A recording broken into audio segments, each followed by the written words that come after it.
공공전자의 강의를 많이 다녔었는데 이 회사가 한때는 우리나라 주식시장에서 주가가 1위였던 회사인데 거기 교육팀장이 유한공전 나온 친구입니다. 신이사라고. 근데 가게 다닐 적에 그때는 좋아서 바로 강의 끝나면 그 자리에서 현찰을 주고 막 뭐 2박 3일 교육하면 몇 천을 들고 와서 이렇게 나눠주는데 이거 황제죠, 황제. 근데 그렇게 친하지는 않았는데 제가 어리고 그 사람이 갑이니까 이제 제가 아는 척하고 했었죠. 세월이 흘러서 한 10몇 년 전에 동네에서 우연히 만났는데 우리 동네에서 살더라고요. 뭐 하십니까? 그러니까 이제 교육 관련된 영업을 다니고 있다라고 하더라고요. 그래서 만나서 이렇게 밥을 먹는데 밥알을 흘려요. 이렇게 보니까는 이 어금니가 다 빠졌더라고요.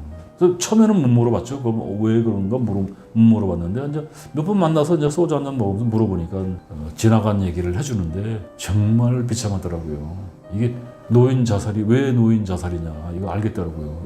이 양반이 지금 55년생인데 이게 지금 11년 전이면은 50대 후반 아닙니까? 그러니까 50 초반에 회사에서 구조정 돼가지고 나와서 자기 사업한다고 해서 전 재산을 다 들어먹었더라고요. 전 재산 다 들어먹으니까 자연스럽게 가정이 파괴가 된 거예요. 이혼은 안 했는데 와이프는 그 딸이 둘인데 딸내미 집에 그 손주들 키운다고 왔다 갔다 하면서 그게 정상적인 삶이겠어요. 엄마와 딸과의 관계지만 뭐 식모보다 못한 거지. 눈치 보면 살아야 되니까. 근데 남자는 진짜 갈 데가 없는 거예요. 이 친구가 우리 동네에 이제 그 지하 단칸방 하나 얻어가지고 거기서 이제 기거를 할 때 제가 만난 거죠.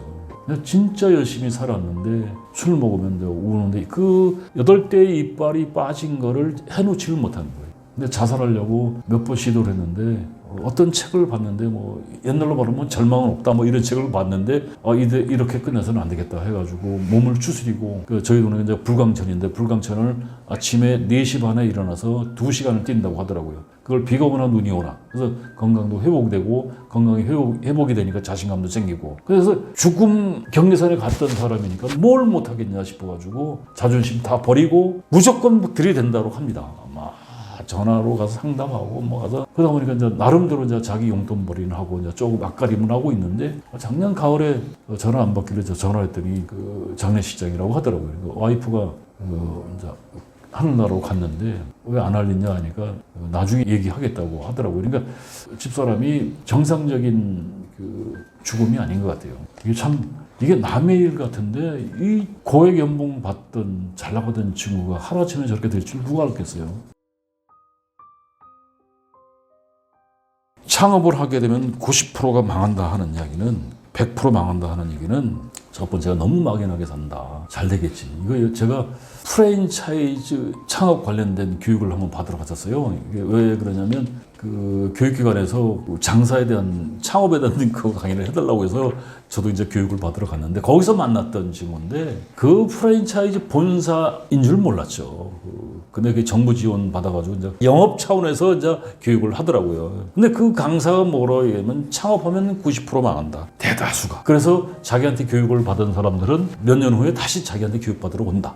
그렇게 강의를 하더라고요. 근데 저는 그게 들어왔는데 창업하겠다고 급한 마음에 온 사람들은 그 소리가 들리겠어요? 안 들리겠어요? 아까 제가 좀 전에 얘기했듯이 재취업 못 버티죠. 6개월 못 버티고. 그래서 뭐 몇 년 버티다가 결국 울며 겨자 먹기로 창업을 하게 되는데 그 사람들은 알아요. 90%, 95% 망한다는 거 아는데 그래서 철저하게 준비를 하죠.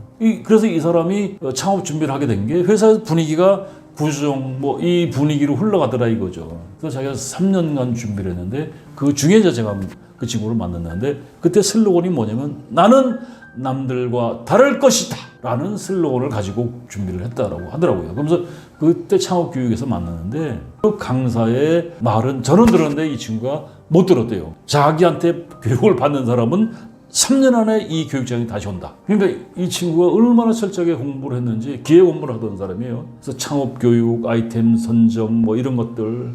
이 사람은 차별화시키기 위해서 닭발집을 하겠다고 생각을 하고 아이템을 정하고 전국의 수소문에서 무림 강자들, 고수들 닭발집에 가서 레시피도 배우고 그냥 가서 몸으로 때우고 며칠간 이렇게 무료로 이제 일을 해주고 서빙해주고 조리법도 사서 받고 교육도 받고 그런 것들을 이제 철저하게 준비를 했는데 상공 분석도 그 중소기업 소상공인 이런 데 보면요 또 그런 교육도 많거든요. 이런 교육도 받은 사람이야. 성국 분석, 예산, 뭐 원가, 뭐 조달 이런 것들. 근데 이 사람이 이제 그 퇴직하면서 받았던 그 퇴직금 보상금 가지고 이제 하려고 하는데 그 대학교 앞에 번화가에서는 그 돈 가지고 감당이 안 되고 빚을 너무 많이 내려고 해도 부담이 되니까 맛으로 승부하겠다라는 생각에 좀 외진 내에다가 이제 그 창업을 했는데 그러니까 경비 절감하려고 가족들이 총동원된 거죠. 아들과 딸이 학교 다니면서 저희가 와서 서빙하고 와이프는 주방에서 보조하고 그러니까 그래도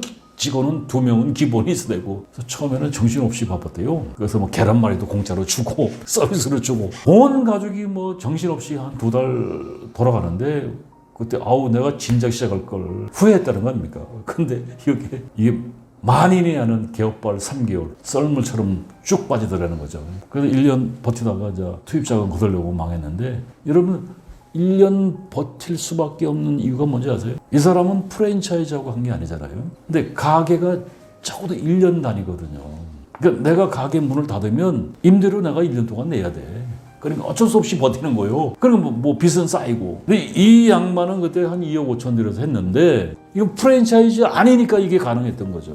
또 제가 공공산업에 미래 CEO 양성한다고 해서 그때 만났던 친구인데 그때 차장 부장을 대상으로 미래 임원 양성 과정을 제가 4일짜리 교육을 2번을 할 때 만났던 친구인데 이 친구 사람이 똑똑한 것보다 예의가 있는 사람이 더 장수합니다.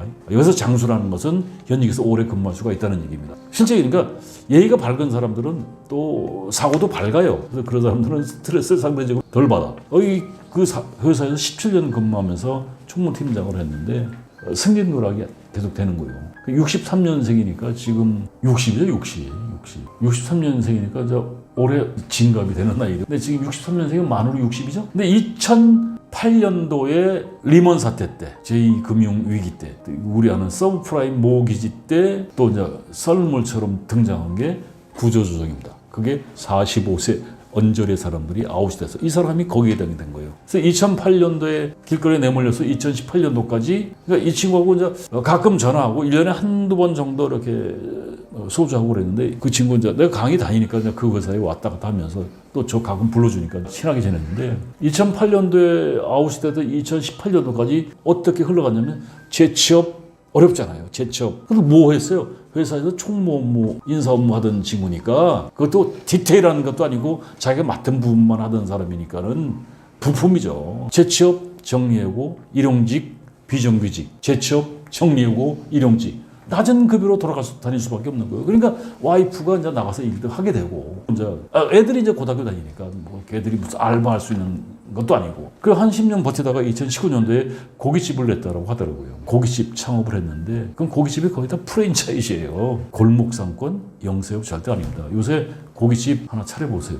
웬만한데 다 5억 이상이고 지금 1년 잘 그냥 버티다가 2020년도 그 누구도 몰랐던 코로나로 이 사람 표현이 폭망이라 하더만 쫄딱 망했다. 빚더미. 근데 지금 현재 4인 가족인데 아들이 대학원 다니고 딸은 대학을 다니는데 물론 이제 이 아들하고 딸들이 이제 알바를 하겠죠. 근데 이 양반이 그 얘기하는 거예요. 내가 애들한테 물려줄 수 있는 건 없으니까 학업이라도 이제 마치게 노력을 하는데 와이프가 한 달에 한 150만 원 정도 번다고 그러더라고요. 나가서. 그게 허드레 일을 하는 거죠.